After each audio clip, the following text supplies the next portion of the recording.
আসসালামু আলাইকুম। আজকে আমি আপনাদের মাঝে কোনো রান্না নিয়ে আসিনি। আজকে আসছি ফেলে দেওয়া একটা জিনিস দিয়ে খুব সুন্দর একটা রেমেডি এবং খুব সহজে আপনারা তৈরি করে নিতে পারবেন। হাজার হাজার টাকা বাঁচিয়ে নিতে পারবেন এই রেমেডিটা তৈরি করে।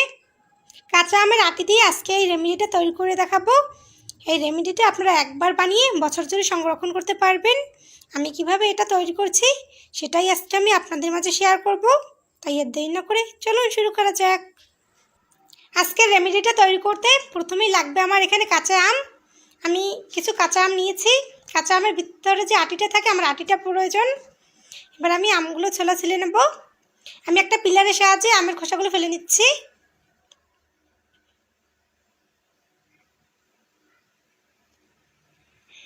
আমি আমের খোসাটা ফেলে নিলাম।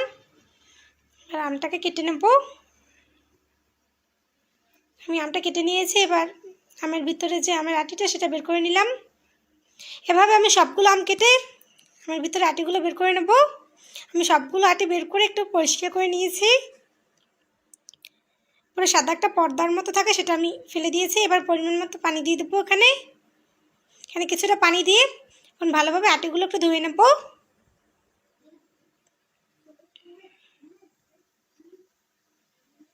আমি ভালোভাবে আমের আটিগুলো ধুয়ে নিচ্ছি। আমার আমের আটিগুলো ধুয়ে নেওয়া শেষ। এবার একটা ছুরির সাহায্যে আমি ছোটো ছোটো টুকরো করে নেব। কুচি কুচি করে নিচ্ছি। এখানে গ্রেটারে গ্রেট করতে যাবে না, তাহলে কিন্তু আমের আটি থেকে বাটার বের হবে না। এভাবে ছুরির সাহায্যে অথবা বটির সাহায্যে আপনারা কুচি কুচি করে নেবেন। আমি কুচি কুচি করে নিচ্ছি।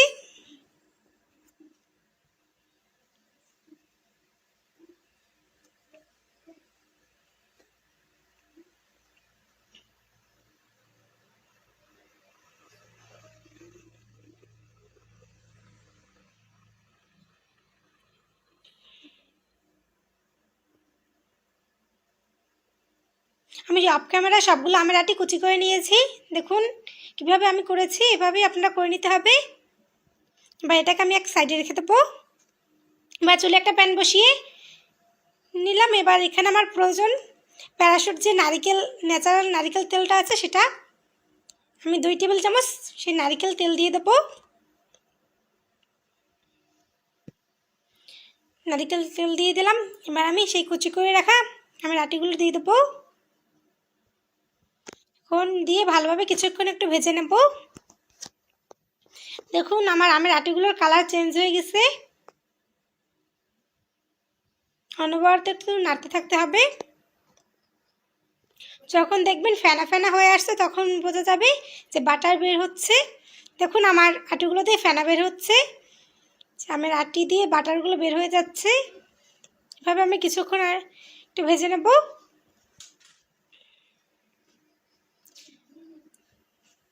আমার আমের আটি থেকে বাটার বের হয়ে গেছে। আর ভেজে নেব না। আর ভেজে নিলেও বাটার বের হবে না, যা বের হওয়ার বের হয়ে গেছে। এবার এটাকে আমি একটা ছাঁকনির উপর ছেঁকে একটা বাটিতে নিয়ে নেব। আমি একটা ছাঁকনি বসিয়ে দিলাম একটা বাটির উপর। এবার এর উপর আমি ছেঁকে নেব।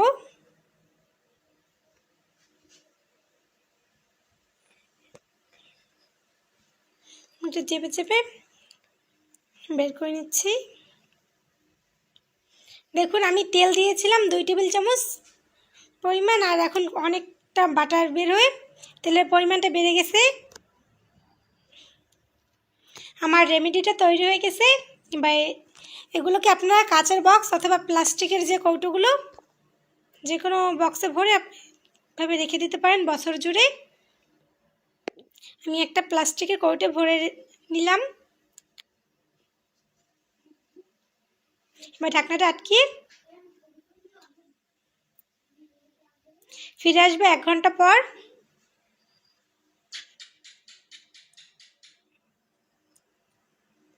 ফিরে আসলাম 1 ঘন্টা পর। দেখুন আমার বাটার তৈরি হয়ে গেছে, এবারে সেট হয়ে গেছে।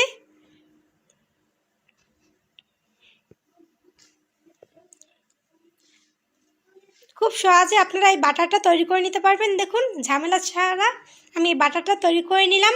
হাজার হাজার টাকা খরচ না করে বাটার বানিয়ে আপনার হাতে মুখে ব্যবহার করতে পারবেন। মাথায় প্রায় প্রত্যেকেরই খুশকি থাকে, খুশকি দূর করতে এই রেমেডিটা তৈরি করে সপ্তাহে 2 দিন ব্যবহার করবেন, তাহলে খুশকি চিরতরে নিরাময় হয়ে যাবে। আমার ভিডিওটি যদি আপনাদের ভালো লাগে লাইক কমেন্ট শেয়ার করবেন। আর এতক্ষণ আমার সঙ্গে থাকার জন্য আপনাদের সবাইকে অসংখ্য ধন্যবাদ। আসসালামু আলাইকুম।